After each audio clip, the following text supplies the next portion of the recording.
আমাদের সময় তেমন ভাবে আমরা তো এলাকা থাকতে পারি নাই, বাসা তো দূরের কথা। আর বাসার এখনো দরজাগুলি ভাঙা এখনো পুলিশের নির্যাতনে। আমরা বউ বাচ্চা নিয়ে বাসা থাকা তো দূরের কথা, আত্মীয় স্বজন বাড়িতে গেছে এরকম রেড করছে পুলিশ। এই অবস্থা নির্যাতন ছিলাম। আর মামলা জর্জরিত করে জেলে গেলাম, জেল থেকে জেল হারিয়ে আসতাম বারবার। মামলা মধ্যমা নির্যাতন মানে এগুলো বলার মতো না। 31 দফা যেটা নিয়ে মানুষের দূরে দূরে আমরা গেছি, এটা নিয়ে অবশ্যই কাজ করতেছে, এটা নিয়ে কাজ শুরু করছে। মোর সরকার আসছে কদিন, তার রহমান তো কাজ শুরু করে দিছে অলরেডি। এবং যা কথা বলছে সব কথা বাস্তবায়ন হবে ইনশাল্লাহ। মানুষ শান্তি ভাষার বাড়িতে ঘুমে যেতে পারতেছে, রাতের বেলায় দরজা বন্ধ খোলা রেখে ঘুমাইতেছে মানুষ, এরকম আছে না অনেক জায়গায়। কিন্তু আগে তো দিনের বেলা মানুষ চলতে পারেনি, যে অবস্থা ছিল দেশের। আমি পুরো দেশকে বরবাদ করে ফেলছি। অবস্থা ভালো এখানে। আমরা সবসময় দুই ওয়ার্ডে বিপুল ভোটে জিতি, জাতীয় নির্বাচন হোক, মেয়র নির্বাচন হোক, কমিশন নির্বাচন হোক, ইনশাল্লাহ সবসময় বিপুল ভোটে জিতি। স্থানীয় নির্বাচন অবশ্যই প্রয়োজন আছে। স্থানীয় নির্বাচনের মানুষ সুবিধা বিভিন্ন কাজ কাম করতে ব্যাঘাত হয় কমিশন না থাকলে। এখন আমাদের চিরাং মেয়র মহোদয় সাদাত ভাই একলা অনেক কষ্ট করতে, আপনি জানেন এটা। এটা যদি দল যদি আমাকে দেয়, দল যদি মনে করে আমি নির্বাচন করতে পারবো বা নির্বাচন করতে দিবে, তাহলে দলের বাইরে থেকে সিদ্ধান্ত নিতে পারবো না। দল যেটা করবে এটাই। আমার ওয়ার্ডের কাজগুলো সম্পূর্ণ প্রাধান্য দেবো সব জায়গায়।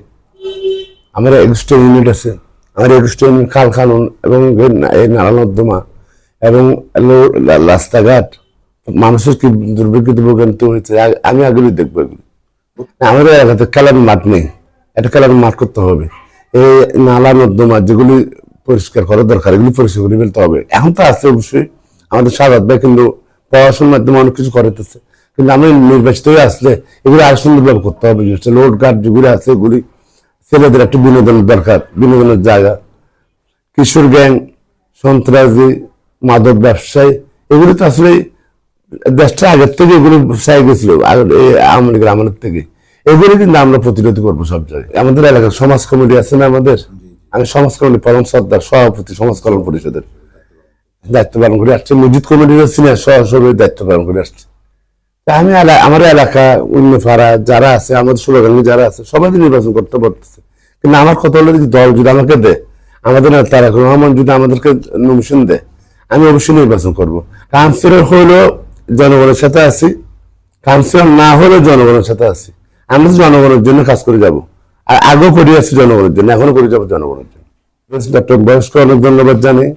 আর সামনে আমাদের এলাকার যারা আছে 24 নম্বর ওয়ার্ডে, 24 নম্বর ওয়ার্ড বলেন আমাদের নগর পল্লিশ করে আসছি, নগর বিএনপি সহ সাংগঠনিক সম্পদের দায়িত্ব ছিলাম। 24 নম্বর ওয়ার্ডে নির্বাচিত সেক্রেটারি ছিলাম আমি। আর আমি তো যুবদল করে আসছি আগে, আপনি জানেন এটা। যুবদল মহানগরের দায়িত্ব ছিলাম, থানার সেক্রেটারি ছিলাম। এরপরে বিএনপিতে মহানগর সহ সাংগঠনিক সম্পাদক ছিলাম, ওয়ার্ড বিএনপি সেক্রেটারি ছিলাম। আমি আমাদের 24 নম্বর ওয়ার্ডের সবাইকে সালাম জানাই এবং সবার কাছে দোয়া চাই।